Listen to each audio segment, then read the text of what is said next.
الله الرحمن الرحيم واعتصموا بحبل الله جميعا ولا تفرقوا نحمده ونصلي على رسوله الكريم اما بعد فاعوذ باللہ من الشیطان الرجیم بسم اللہ الرحمن الرحیم۔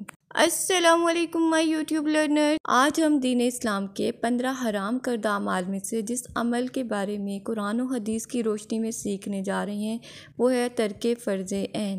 جی مائی یوٹیوب لرنر، سب سے پہلے ہم یہ دیکھیں گے کہ ترک فرض سے کیا مراد ہے۔ تو اس سے مراد یہ ہے کہ ایسی کوئی بھی چیز جو ہم پر اللہ تعالیٰ کی طرف سے فرض کی گئی ہے اس کا چھوڑ دینا، یعنی فرائض کا ترک کرنا، یہ گناہ کبیرہ ہے۔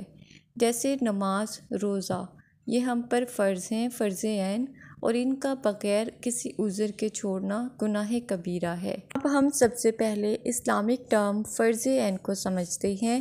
فرض عین سے مراد وہ تمام اعمال ہیں جن کا ادا کرنا ہر عاقل بالغ مسلمان پر فرض ہے، جیسے نماز اور روزہ وغیرہ، اور ان کا ترک کر دینا گناہ کبیرہ ہے۔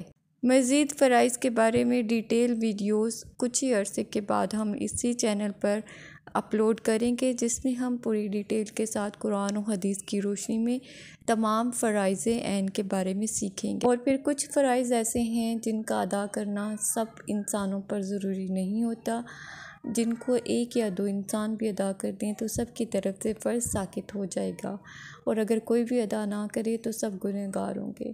ایسے فرائض کو ہم فرض کفایہ بولتے ہیں، جیسے نماز جنازہ وغیرہ۔ اب ہم اس کبیرہ گناہ ترک فرض عین کے بارے میں قرآنی آیات سے سیکھتے ہیں۔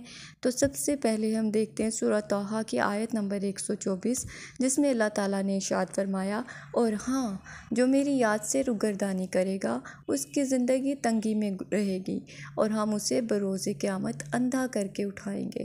آیت سے ہم نے سیکھا کہ فرض عین کو ترک کرنا گویا اللہ کی یاد سے روگردانی کرنا ہے، اور اس کی سزا یہ ہے کہ ایسے لوگ قیامت کے دن اندھا کر کے اٹھائے جائیں گے۔ مزید ہم دیکھتے ہیں سورہ مدثر کی آیت نمبر 42 اور 43، جس میں ہے کہ جب جنتی لوگ جہنمیوں کو جہنم میں دیکھیں گے تو کہیں گے تمہیں دوزخ میں کس چیز نے ڈالا؟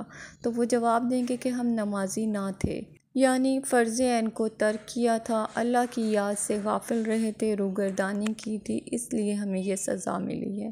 اب ہم اس بڑے گناہ ترک فرض عین کے بارے میں حدیث سے رہنمائی لیتے ہیں۔ تو ہم دیکھتے ہیں مسند احمد کی حدیث نمبر 1088، اس کا سٹیٹس یہ ہے کہ یہ صحیح حدیث ہے۔ اس حدیث میں اللہ کے نبی صلی اللہ علیہ وسلم نے فرمایا، بندے اور کفر یا شرک کے درمیان نماز کے چھوڑنے کا فرق ہے، یعنی اسلام اور کفر میں فرق صرف ترک صلاۃ ہے۔ کسی فرض عین کو مسلسل ترک کرنا انسان کو کفر کے نزدیک لے جاتا ہے۔ اللہ تعالیٰ سے دعا ہے کہ وہ ہم سب کو اس بڑے گناہ فرض عین کو ترک کرنے سے بچائے اور اپنی رحمت میں ہمیں جگہ دے، آمین۔ وما علینا الا البلاغ المبین۔ یہ چینل دین اسلام کو آسان طریقے سے سمجھنے کے لیے تشکیل دیا گیا ہے۔ Thanks for watching Islamic videos, and don't forget to subscribe, like, comment and share our channel. You can contact us on Facebook, YouTube and Insta.